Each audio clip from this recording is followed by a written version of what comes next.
প্রিয় শিক্ষার্থীরা, কেমন আছো সবাই? আশা করছি ভালো। তোমরা ইতিমধ্যে অনুভব করছো আমাদের দেশে শীতকাল চলে এসেছে। বিশেষজ্ঞদের মতামত অনুসারে এই সময়টাতে কোভিড-19 সংক্রমণ আরও বৃদ্ধি পাওয়ার সম্ভাবনা রয়েছে। সুতরাং যতটা সম্ভব সর্বোচ্চ নিরাপত্তা নিয়ে তুমি ঘর থেকে বের হবে, এটাই আমাদের কামনা। আজ আমি তোমাদের সাথে আছি এস.এন. আবরার, প্রভাষক, পদার্থবিজ্ঞান বিভাগ, মাইলস্টোন কলেজ, উত্তরা, ঢাকা। আজকে যেই বিষয়টি নিয়ে তোমাদের সাথে আমি আলোচনা করব, অত্যন্ত গুরুত্বপূর্ণ একটি বিষয়। বিষয়টি হলো পদার্থবিজ্ঞান প্রথম পত্রের ভেক্টর অধ্যায়ের আমরা আজকে বহু নির্বাচনী তোমাদের সাথে কথা বলবো। মনে রাখবে, আজকে যে নির্বাচনীগুলো আলোচনা করা হবে, বহু নির্বাচনীগুলো, এগুলো সবগুলোই বোর্ড কোশ্চেন, বিভিন্ন সালে বিভিন্ন বোর্ডে এসেছিল। সুতরাং তোমাদের মনোযোগটা সর্বোচ্চ হবে, এটাই আমরা আশা করব। চলো শুরু করা যাক। আমাদের আজকের প্রথম প্রশ্ন হলো, নিচের কোন ভেক্টরটির দিক নির্দিষ্ট নয়? আমি আবার বলছি, নিচের কোন ভেক্টরটির দিক নির্দিষ্ট নয়? শিক্ষার্থীরা, নিশ্চয়ই তোমাদের মনে আছে, যখন তোমরা ভেক্টর অধ্যায়টি শুরু করেছিলে, একদম প্রথম দিকে তোমরা পড়েছিলে বিভিন্ন প্রকার ভেক্টরের সংজ্ঞা, এবং সেখানে তোমরা পড়েছিলে যে শূন্য ভেক্টর বা নাল ভেক্টর, রাইট? আমরা স্পষ্ট বলেছিলাম যে শূন্য বা নাল ভেক্টরের কোনো সুনির্দিষ্ট দিক নেই। সুতরাং আমরা বলতে পারি এই প্রশ্ন উত্তর হবে শূন্য বা নাল ভেক্টর। কারণ প্রশ্নে কী চেয়েছে? কোন ভেক্টরটির দিক সুনির্দিষ্ট নয়? এটা উত্তরটা কী হবে বলো তো? শূন্য বা নাল ভেক্টর। আমরা পাশে উত্তরটা এভাবে লিখে দিচ্ছি, শূন্য বা নাল ভেক্টর। ওকে, অপশনের পরীক্ষা যেটি থাকবে তোমরা সেটি বসিয়ে দেবে। আসো আমাদের দ্বিতীয় প্রশ্ন। দ্বিতীয় প্রশ্নটি কী ছিল? P vector O Q vector দ্বয় লম্ব হওয়ার শর্ত কী? নিশ্চয়ই তোমাদের মনে আছে যে যখন তোমাদের স্কেলার গুণন বা ডট গুণন পড়ানো হয়েছিল, তখন আমরা স্পষ্ট তোমাদেরকে বলে দিয়েছিলাম যে দুটো ভেক্টর পরস্পর লম্ব হওয়ার শর্ত হলো ভেক্টর দুটির ডট গুণফল শূন্য হতে হবে। অর্থাৎ তাদের ভেক্টর দুটি স্কেলার গুণ বা ডট গুণ যদি 0 হয়, তাহলে ভেক্টর দুটি পরস্পর কি হবে? লম্ব হবে। সুতরাং প্রশ্নে আমাকে দুটো ভেক্টর নাম বলে দিয়েছে, একটি হলো পি ভেক্টর, আরেকটি হলো কিউ ভেক্টর। সুতরাং এই পি আর কিউর মধ্যে যদি আমি ডট গুণন করি, অর্থাৎ P vector dot Q vector equal to 0 যদি করতে পারি, তাহলে দুটো ভেক্টর পরস্পর কি হবে? লম্ব হবে। ওকে, আসো আমরা পরের প্রশ্নটিতে যাই। দেখো, পরের প্রশ্নটি বলা হয়েছে এখানে, দুইটি ভেক্টর সমান্তরাল হওয়ার শর্ত কি? একটু আগে আমরা পড়েছিলাম লম্ব হওয়ার শর্ত, এখন পড়ছি সমান্তরাল হওয়ার শর্ত। এটিও আমরা তোমাদেরকে বলেছিলাম যখন আমরা পড়িয়েছি ভেক্টর গুণন বা ক্রস গুণন সম্পর্কে। ঠিক এই ক্ষেত্রে আমরা বলবো যে দুটো ভেক্টর সমান্তরাল শর্ত হলো ভেক্টর দুটো যদি ক্রস গুণফল অর্থাৎ ভেক্টর গুণফল শূন্য হয়, তাহলে দুটো ভেক্টর পরস্পর কি? সমান্তরাল। সুতরাং উত্তরটি আমরা খুব সহজে লিখতে পারছি এখানে। একটি ভেক্টর যদি হয় এ, অপর একটি ভেক্টর যদি হয় বি, তাহলে তাদের মাঝে যদি আমি ক্রস গুণ করি এবং এর ফলে যদি রেজাল্ট শূন্য হয়, তাহলে ভেক্টর দুটো কি? পরস্পর সমান্তরাল। উত্তর হয়ে গেল, খুব সহজ। আসো আমরা এবার চতুর্থ নম্বর প্রশ্নে যাই। 4 নম্বর প্রশ্নটি কি বলা হয়েছে খেয়াল করো শিক্ষার্থীরা। এ ভেক্টর সমান সমান 3i cap plus 2j cap minus 6k cap vector রাশিটির মান কত হবে? অর্থাৎ এ ভেক্টরের একটি নির্দিষ্ট ভেক্টর দেওয়া আছে, এই ভেক্টরটির মান নির্ণয় করতে বলেছে। নিশ্চয়ই তোমাদের মনে আছে এই সূত্রটির কথা, যে কোনো ভেক্টর মান নির্ণয় করতে গেলে আমরা মডুলাস এ ভেক্টর সমান শুধু এ বলি, ঠিক আছে? আর এই ভেক্টরটি আমরা বের করব ঠিক এই ফরম্যাটে, যে এখানে আই এর সাথে 3 আছে সহগ, যে ভেক্টরের সাথে 2 আছে, আর কে ভেক্টরের সাথে -6 আছে। এগুলো আমরা স্কোয়ারের বর্গ করব, অর্থাৎ আমরা স্কোয়ার করে রুট করে ফেলবো এগুলোকে। তার মানে 3 স্কোয়ার প্লাস এখানে আছে 2 স্কোয়ার প্লাস এখানে -6, এটা ব্র্যাকেটে রাখবে, -6 হোল স্কোয়ার। তাহলে দেখো এখানে হিসাব করলে কত হয়? 3 স্কোয়ার মানে 9, 2 স্কোয়ার মানে 4, আর মাইনাসের উপর যদি আমি বর্গ করি তাহলে সেটি অটোমেটিক্যালি কি হয়ে যায়, প্লাস হয়ে যায়। কারণ ঋণাত্মক সংখ্যার উপরে যদি পাওয়ার বর্গ হয় বা জোড় সংখ্যা হয় তাহলে সেটি সবসময় কি হয়ে যায়, পজিটিভ হয়ে যায়, ধনাত্মক মান হয়ে যায়। সুতরাং এখানে 6 হবে 36, তাহলে 36 আর 4 40 আর 9 49, তার মানে এটি হবে √49। আর এটাকে আমি খুব সহজে 7 লিখতে পারি। ঠিক আছে, তাহলে উত্তর কত এখানে 7।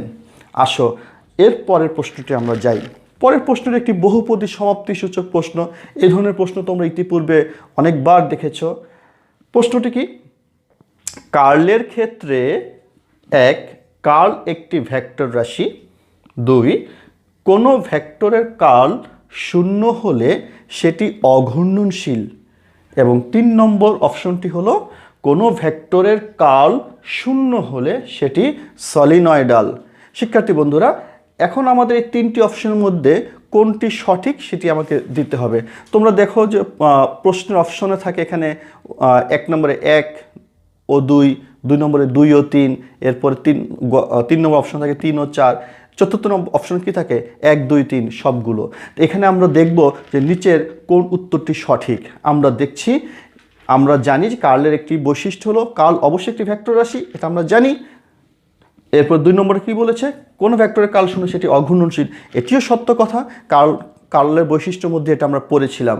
কিন্তু শেষের অপশনটি দেখো শিক্ষার্থীরা, কোনো ভেক্টরের কার্ল 0 হলে সেটি সলিনয়েডাল। না না না, সলিনয়েডালের শর্ত হলো যদি ভেক্টরটির ডাইভারজেন্স 0 হতো তাহলে সেটি সলিনয়েডাল।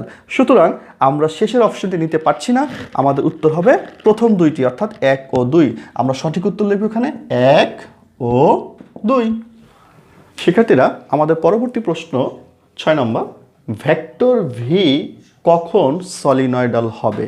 আমি একটু আগে একটি প্রশ্নে বলেছিলাম যে দুটি ভেক্টর সমতল হওয়ার শর্ত, সেখানে আমরা বলেছিলাম ভেক্টর দুটির ক্রস গুণফল 0 হতে হবে। ঠিক আছে, আর এর পরের প্রশ্নটি ছিল বহুপদী সমতুল্য সূচক 5 নম্বরে। সেখানে বলেছিলাম যে দুটি ভেক্টর যদি তোমার ডট গুণফল 0 হয় তাহলে তার ডাইভারজেন্স যদি 0 হয় তাকে আমরা বলতে পারি যে del dot V equal to 0। সুতরাং এখানে অ্যান্সারটি হবে ভেক্টর ভি কখন সলিনয়েডাল হবে, অবশ্যই ভেক্টর বির ডট ডাইভারজেন্সটা কী হতে হবে, 0 হতে হবে। তাহলে উত্তরটা আমরা কী লিখব, উত্তরটা হবে divergence vector operator del dot V equal to 0।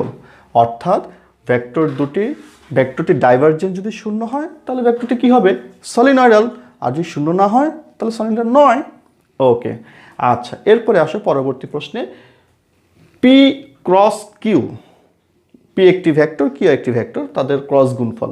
P vector cross Q vector বরাবর একক ভেক্টর ইটা ক্যাপ এর মান কোনটি, বা এর মান কি হবে? তোমার পরীক্ষা অপশন থাকবে ক খ গ গহ, সেখানে জানতে হবে নিচের কোন মানটি সঠিক। তাহলে পরে আমরা সঠিক অ্যান্সারটা কী দেবো, আমরা একক ভেক্টর ইটা ক্যাপ বলা হচ্ছে, তো আমরা জানি যে কোনো ভেক্টরকে তার মান দ্বারা ভাগ করলে একক ভেক্টর পাওয়া যায়। সুতরাং এখানে পি ক্রস কিউ এটি একটি ভেক্টর, তার মান দ্বারা আমরা যদি ভাগ করি ইটা ক্যাপের মান পেয়ে যাব।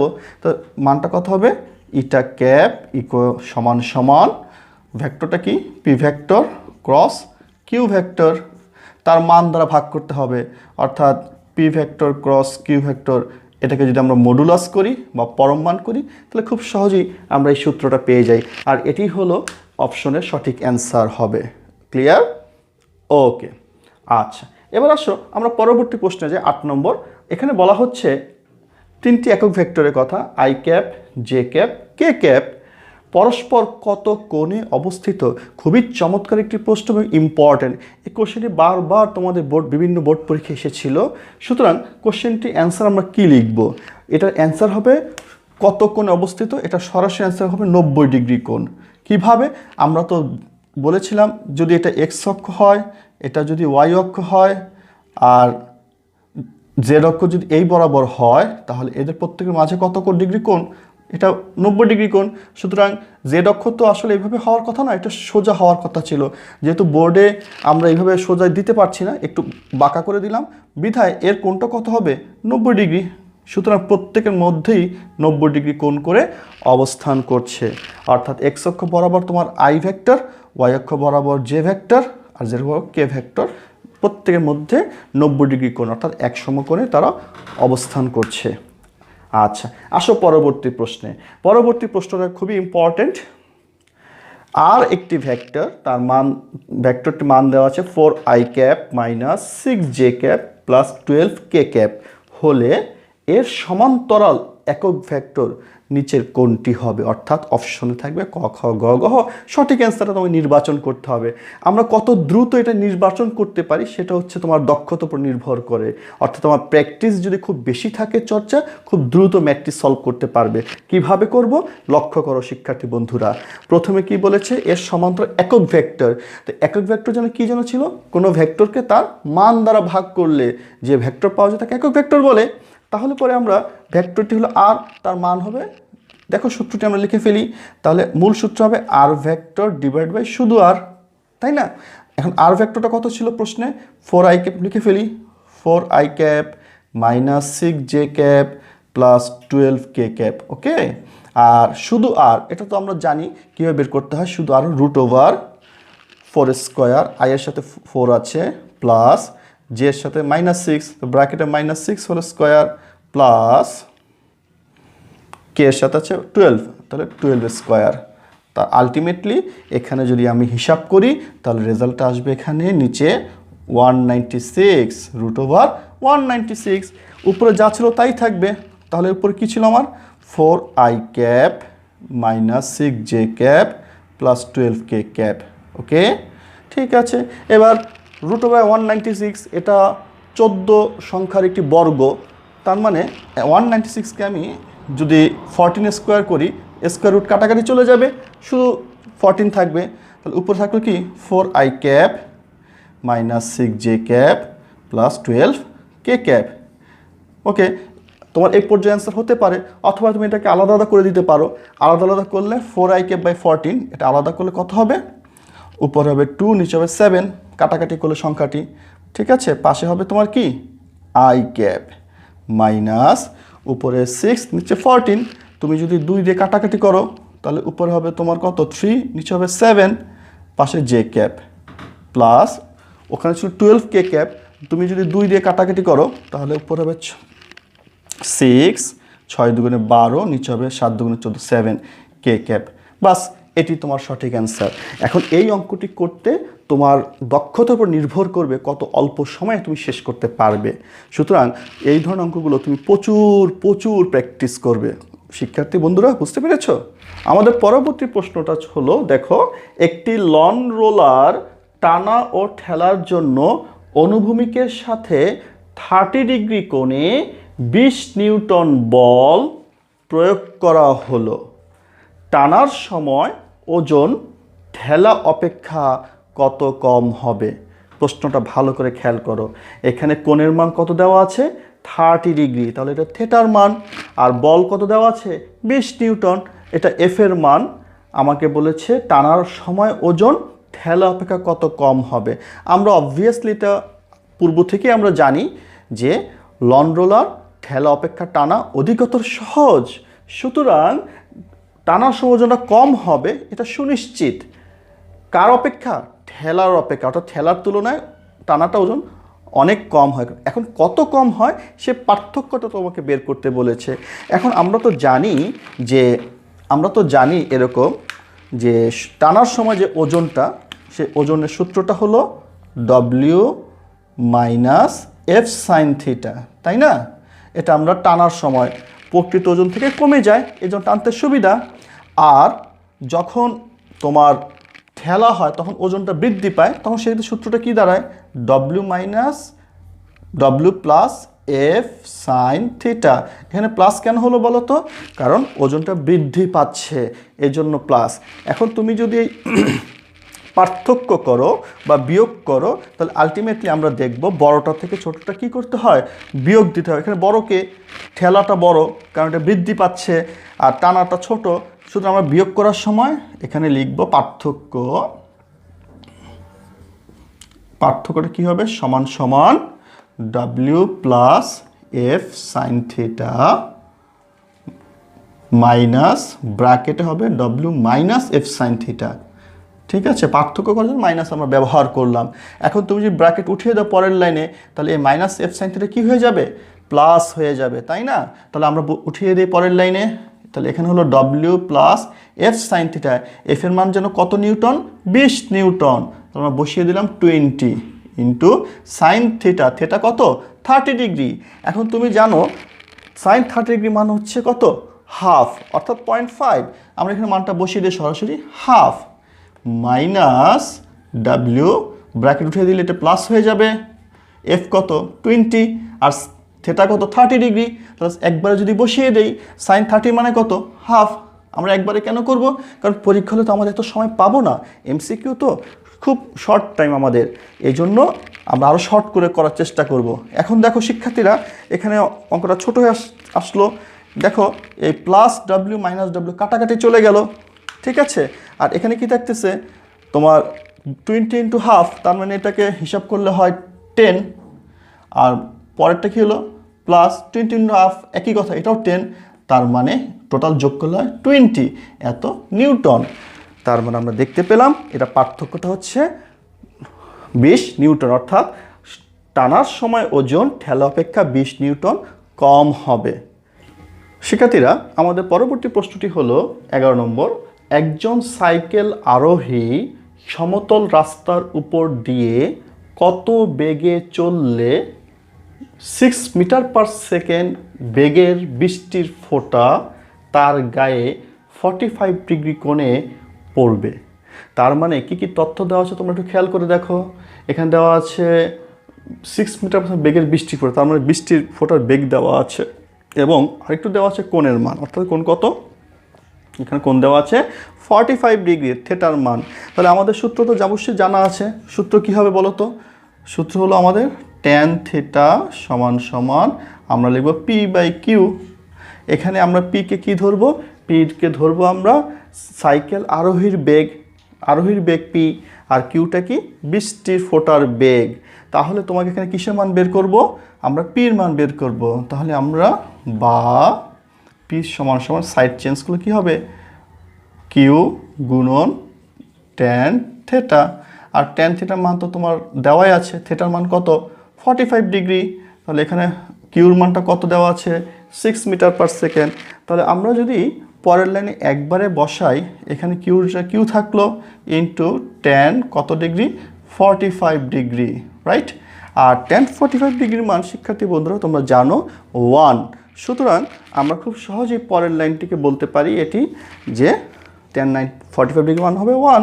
তাহলে আমরা এখানে স্পষ্ট লিখতে পারি কিউর মান দেওয়া আছে কত? 6 মিটার পার সেকেন্ড। তাহলে এখানে কি হবে? 6 ইন্টু 1, আলটিমেটলি রেজাল্টটা কী দাঁড়াচ্ছে? 6 মিটার পার সেকেন্ড। তাহলে আমরা দেখলাম যে এখানে সাইকেল আরোহীর বেগ হচ্ছে 6 মিটার পার সেকেন্ড, অর্থাৎ সমতল রাস্তার উপর দিয়ে সে যদি এই বেগে চলাচল করে তাহলে তার গায়ে 45 ডিগ্রি অ্যাঙ্গেলে বৃষ্টি ফোঁটাটি পড়বে। ওকে, তাহলে সঠিক উত্তর হবে 6 মিটার পার সেকেন্ড। তুমি যত বেশি প্র্যাকটিস করবে খুব দ্রুত এটি করতে পারবে।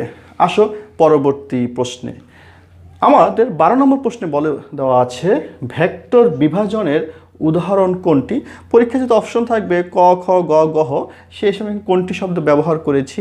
যেমন ভেক্টর বিভাজন হতে পারে, একটু আগে আমরা অঙ্ক করেছিলাম 10 নম্বর অঙ্কটি, লন রোলার, সেটি একটি উদাহরণ হতে পারে। তাহলে আমরা লিখে দেই ভেক্টর বিভাজনের উদাহরণ হতে পারে লন রোলার। ঠিক আছে, পরীক্ষায় যদি এটার পরিবর্তে এরকম থাকে যে নৌকার গুণ টানা, সেটাও তোমার হতে পারে সঠিক অ্যান্সার, নৌকার গুণ টানা। ঠিক আছে, ইত্যাদি। অর্থাৎ পরীক্ষা সাধারণত এই দুটো অপশনের মধ্যে একটি অপশন থাকে, নৌকার গুণ টানা অথবা লন রোলার। আচ্ছা, তাহলে সঠিক অ্যান্সার হলো এই দুটি যে কোনো একটি। আসো পরবর্তী প্রশ্নে বলে দেওয়া আছে দুটি ভেক্টরের ক্রস গুণফলের দিক কোন নিয়ম বা সূত্রের মাধ্যমে নির্ধারণ করা হয়? প্রশ্নটি আমি আবার পড়ছি, দুটি ভেক্টরের ক্রস গুণফলের দিক কোন নিয়ম বা সূত্রের দ্বারা নির্ধারণ করা হয়? এটি অবশ্যই ডানহাতি স্ক্রু নিয়ম। নিশ্চয়ই তোমরা পড়েছ ক্রস গুণনের ক্ষেত্রে সূত্র, যে এ ক্রস বি, দুটো ভেক্টর, একটা এ একটা বি, এই দুটো ভেক্টর গুণফল যদি হয় A B sine theta eta cap, এই এ বি সাইন থিটা দ্বারা হচ্ছে ভেক্টর দুটির মান নির্দেশ করবে, আর ইটা ক্যাপটা দ্বারা দিক নির্দেশ করবে। তাহলে এই ইটা ক্যাপটা নির্ধারণ করা হয় কিভাবে? ডানহাতি স্ক্রু নিয়ম দ্বারা। তাহলে পরীক্ষার অপশনে থাকবে যে এরকম ডানহাতি স্ক্রু নিয়ম দ্বারা, স্ক্রু নিয়ম। বুঝতে পেরেছ? তাহলে সঠিক অ্যান্সার কি লিখবে? ডানহাতি স্ক্রু নিয়ম। আসো পরবর্তী প্রশ্নে আমরা চলে যাই। পরবর্তী প্রশ্ন কি ছিল? A vector, V vector, C vector, vector তিনটি একই সমতলে অবস্থিত হওয়ার শর্ত কি? অর্থাৎ তিনটি ভেক্টর কখন একই সমতলে অবস্থান করবে? এর প্রধানতম শর্ত হলো যে কোনো দুটো ভেক্টরের ক্রস গুণফলের সাথে অপর ভেক্টরের ডট গুণফল যদি শূন্য হয় তাহলে ভেক্টর তিনটি কি একই সমতলে অবস্থিত। সুতরাং শিক্ষার্থী বন্ধুরা, এখানে তিনটি ভেক্টর দেওয়া আছে, যে কোনো দুটি ক্রস করো। ধরো আমি এখানে বি ভেক্টর আর সি ভেক্টর ক্রস গুণ করলাম, তাহলে এখানে হবে বি ভেক্টর সি ভেক্টরের ক্রস, এটার সাথে কি করব? অপর ভেক্টরের ডট গুণ করব। তাহলে আমি এখানে A vector dot B cross C, যদি এই ফলাফলটা তোমার শূন্য হয় তাহলে আমরা বলতে পারি যে তিনটি ভেক্টর কি একই সমতলে অবস্থিত। ব্যাপারটি এমন নয় যে এখানে শুধু বি ক্রস সি করা যাবে, তুমি চাইলে পরিবর্তন করে নিতে পারো। অর্থাৎ যে কোনো দুটি ভেক্টর তুমি এর সাথে সি নিতে পারো অথবা এর সাথে বি নিতে পারো। এই দুটো ক্রস করলে অপর যেটি অবশিষ্ট থাকবে সেটি ডট গুণফল রেজাল্ট যদি শূন্য হয় তাহলে একই সমতলে অবস্থিত। ক্লিয়ার? ওকে, আসো পরবর্তী প্রশ্নে। পরবর্তী প্রশ্নটি কি? এ ভেক্টর সমান সমান I cap minus 3j cap plus K cap এবং ভি ভেক্টর সমান 3i cap minus 2j cap minus K cap হয়, তবে এ ডট বি অর্থাৎ A vector dot V vector এর মান কত হবে জানতে চেয়েছে। এটি খুবই সহজ একটি অঙ্ক। আমরা কিভাবে করব? আমরা তো জানি যে স্কেলার গুণনের ক্ষেত্রে আই ডট আই সমান জে ডট জে সমান কে ডট কে, এদের প্রত্যেকের মান কত? 1 অর্থাৎ 1। আর এর বিপরীতটা যদি হয় তাহলে 0। যেমন আই ডট জে এটার মান 0 হবে, জে ডট কে এটির মানও 0 হবে। সুতরাং একই রকম সিমিলার ভেক্টর যদি হয় তাহলে 1, আর যদি সিমিলার না হয় তাহলে কি হবে? 0 হবে। তাহলে আমরা এটা মুখে মুখে করে নিতে পারি। A vector dot B vector, এখানে এ আর বি দেওয়া আছে প্রশ্নে, এটা মুখে মুখে করে নাও। তুমি যদি মুখে মুখে করো তাহলে আমরা দেখব এখানে আই ভেক্টর, এখানে বির সাথে কি আছে? 3i vector. তাহলে আই আর আই ডট করলে 1 হয়, সাথে এখানে শুধুমাত্র 3, তার মানে প্রথমটা হবে কত? 3। এরপর এখানে -3j, ও পাশে কি -2j, তাহলে মাইনাসে মাইনাসে কী হয়ে যায়? গুণ করলে প্লাস হয়ে যায়। আর এখানে জে ডট জে কী হবে? 1 হবে। আর তাহলে 1 যদি হয়, এখানে জের সাথে 3 আছে, এখানে জের সাথে 2 আছে, তাহলে 3 দুগুণে 6। ওকে, এরপরে আসো প্লাস কে ক্যাপ, আর এখানে হচ্ছে মাইনাস কে ক্যাপ। তো প্লাসে মাইনাসে কী হবে? মাইনাস। এখানে কে এর সাথে মনে 1, এখানে কে এর সাথে মনে 1, তার মানে আলটিমেটলি গুণ করলে কত হবে? 1 হবে। আচ্ছা, তাহলে বাকিগুলো কি হলো?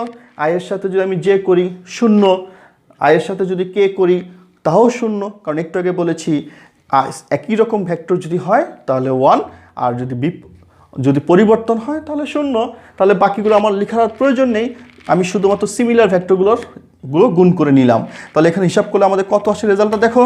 এখানে হিসাব করলে আমার রেজাল্টটা আসে 6 আর 3 9 বিয়োগ 1, তার মানে রেজাল্ট হলো 8।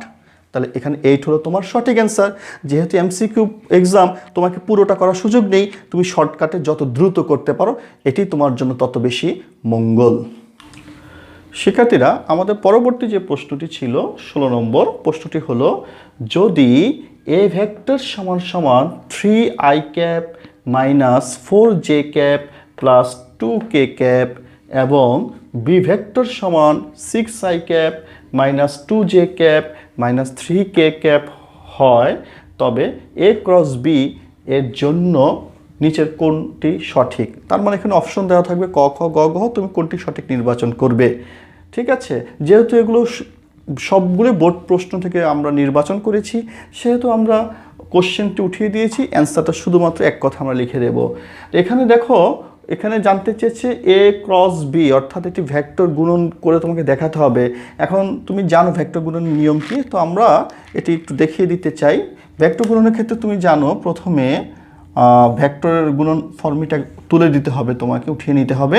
তাহলে আমরা এ ভেক্টর বি ভেক্টর গুণ করতে গেলে একক ভেক্টরগুলো আগে লিখব, I cap, J cap, K cap. এরপরে এ ভেক্টরের আই এর সাথে কি ছিল 3, এখানে -4, এখানে 2, 3 -4 2, অর্থাৎ তুমি আগে সাজিয়ে নেবে। বি ভেক্টর কত 6 -2 -3, 6 -2 -3, বাস। এরপরে তুমি তো জানো যে কীভাবে এই গুণগুলো করতে হয়, নিশ্চয়ই তোমাদের মনে আছে। আমি একটা ফর্মেট দেখিয়ে দিচ্ছি। এই গুণগুলো তুমি যত বেশি চর্চা করবে তত দ্রুত অঙ্কটা তুমি সমাধান করতে পারবে। সুতরাং এখানে যখন তুমি আই এর ভ্যালু বের করবে, আই ক্যাপ, তখন তোমার এই কলাম, অর্থাৎ এই কলাম এবং এই সারি এটি বাদ যাবে। এরপর আর এই গুণন, -4 এর সাথে -3 গুণ করবে, আবার 2 এর সাথে -2 গুণ করবে। ঠিক আছে, তাহলে আমরা দেখিয়ে দেই। এখানে -4 ইন্টু কত 3, এটিকে তুমি ব্র্যাকেটে রাখতে পারো। যেহেতু বাহিরে আমি ফার্স্ট ব্র্যাকেট দিয়ে ফেলেছি, এখন এটাকে সেকেন্ড ব্র্যাকেটের মধ্যে রেখে ভিতর ফার্স্ট ব্র্যাকেট দেব। ঠিক আছে, এরপরে এটা হলো সূত্রের মাইনাস। এবার পরেরটুকু 2 আর -2কে গুণ করতে হবে, তাহলে 2 ইন্টু ভিতরে -2 ফার্স্ট ব্র্যাকেটে বসবে। ঠিক আছে, এটা গেল আই এর ভ্যালু। এমনিভাবে তুমি কি করবে, সূত্রের মাইনাস জে ক্যাপ, এইভাবে জে এর জন্য একটা মান পাবে, এই কলাম সারি বাদ যাবে। সিমিলারলি শেষে সূত্রের প্লাস কে ক্যাপ, তাহলে এখানে আরেকটি মান পাবে। সো এই মানগুলো খুব সহজে তুমি বের করে নিতে পারবে। তো এইভাবে তুমি আড়াআড়ি গুণ করার পরে তুমি যে রেজাল্টটি পাবে, রেজাল্টটি হবে অনেকটা এরকম যে 6i ক্যাপ, আমি সস রেজাল্ট দিচ্ছি, 6i cap -2j cap -3k cap, এটি হবে তোমার চূড়ান্ত রেজাল্ট। ঠিক আছে, তাহলে অঙ্কটা তুমি যোগ বিয়োগ করে এই রেজাল্টটি পেয়ে যাবে। এইভাবেই তুমি অঙ্কটা খুব দ্রুত শেষ করতে পারবে। আসো আমাদের পরবর্তী প্রশ্ন। পরবর্তী প্রশ্নটি হলো, ভেক্টরকে ভেক্টর দ্বারা গুণ করলে গুণফল কি হয়?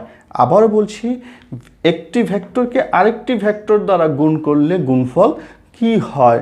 আমরা জানি একটি ভেক্টর রাশিকে আরেকটি ভেক্টর রাশিতে গুণ করলে গুণফল কখনো স্কেলার রাশি হতে পারে, আবার কখনো কি হতে পারে, ভেক্টর রাশি হতে পারে।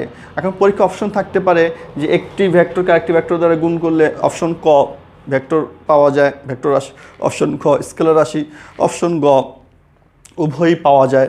এইভাবে অপশন থাকতে পারে। তো আমরা জানি যে ভেক্টরকে ভেক্টর দ্বারা গুণ করলে কখনো স্কেলার রাশি পাওয়া যায়, কখনো আবার কি ভেক্টর রাশি পাওয়া যায়। যেমন একটা উদাহরণ দেই তোমাদেরকে, ধরো A vector dot B vector, এটার মানে হচ্ছে এ বি কস থেটা, তাই না? এটা আমরা জানি সূত্র। তাহলে এখানে দেখো দুটো ভেক্টর রাশি গুণ করে কী পেলাম, একটা স্কেলার রাশি পেলাম, কারণ এখানে কোনো ভেক্টর রাশি নেই, সুতরাং আমরা এটা বলে স্কেলার রাশি পাওয়া যায়। অপরপক্ষে দেখো যদি ক্রস গুণন করতাম, এ ক্রস বি, সূত্রটা কী জানা ছিল, A B sine theta eta cap. তাহলে এখানে মিটা ক্যাপ এটি একক ভেক্টর, তাহলে দুটো ভেক্টর গুণ করে আমি নতুন আরেকটি ভেক্টর রাশি পেয়ে গেলাম। তার মানে দেখা যাচ্ছে ভেক্টরকে ভেক্টর দ্বারা গুণ করলে কখনো স্কেলার পাওয়া যায়, কখনো আবার ভেক্টর রাশি পাওয়া যায়। তাহলে সঠিক উত্তর হবে স্কেলার এবং ভেক্টর উভয়ই। Clear? Okay my dear students, আসো পরবর্তী প্রশ্নে। নিচের কোন সম্পর্কটি সঠিক? মজার একটি প্রশ্ন। নিচের কোন, এখানে কোনো অপশন আমি দেইনি, কারণ পরীক্ষা অপশন দেওয়া থাকবে। এখন এই অপশনটি এরকম থাকবে উত্তরগুলো, ধরো আই একক ভেক্টর আই ক্রস একক vector J, I cross J equal to কী হবে? ওটার উত্তর হবে কে ক্যাপ। এটা আমরা সবাই জানি। ঠিক এইভাবে অপশন দেওয়া থাকবে পরিবর্তন করে, যে ধরো J cross I equal to K cap, এটা কখনই সঠিক নয়, এটা হবে -কে। কারণ আমরা ক্লাসে তোমাদের দেখিয়েছিলাম যে ঘড়ির কাঁটার বিপরীতে এবং ঘড়ির কাঁটার দিকে, এটি যদি একটি ঘড়ির কাঁটার বিপরীত দিকে যায়, এটি আই ক্যাপ ধরি, এটা মনে করো জে ক্যাপ, এটা মনে করো কে ক্যাপ, তাহলে আই ক্রস জে এদিকে ঘুরে ফিনিশিং কী পাবে, শেষে ভেক্টরটি K, I cross J equal to K, তার মানে এটি সঠিক। ঠিক আছে, এইভাবে নিচের কোন সম্পর্কে সঠিক তুমি খুঁজে বের করে দেখবে যে কোনটি সঠিক। ঠিক আছে বন্ধুরা, আসো আমরা পরবর্তী প্রশ্নে আবার ফিরে যাই। আমাদের পরবর্তী প্রশ্নটি হলো একটি উদ্দীপক, এবং এই উদ্দীপকের আলোকে আমরা 19 এবং 20 নং প্রশ্নের উত্তর দেব। উদ্দীপকটা প্রথমে একটু পড়ে নিই।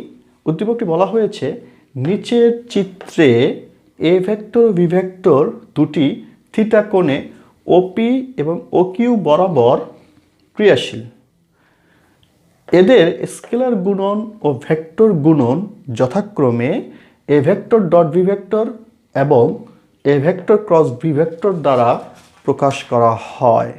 আমরা চিত্রটা যদি একটু খেয়াল করি, দেখতে পাচ্ছি ওপি বরাবর একটি ভেক্টর এ, ওকিউ বরাবর একটি ভেক্টর বি, এবং এ ভেক্টর বি ভেক্টর মধ্যবর্তী কোণ হলো এখানে থিটা, যা একটু আগেই আমরা উদ্দীপকে পড়েছিলাম।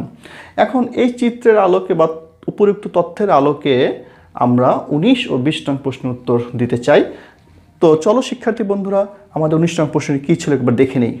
19 নং প্রশ্ন ছিল, এ ভেক্টর বরাবর বি ভেক্টর এর লম্ব অভিক্ষেপ কত হবে। এ ভেক্টর বরাবর বি ভেক্টর লম্ব অভিক্ষেপ কত হবে। যেহেতু এখানে কোনো মান দেওয়া নেই, তার মানে আমি সূত্রটা জানতে চাচ্ছি।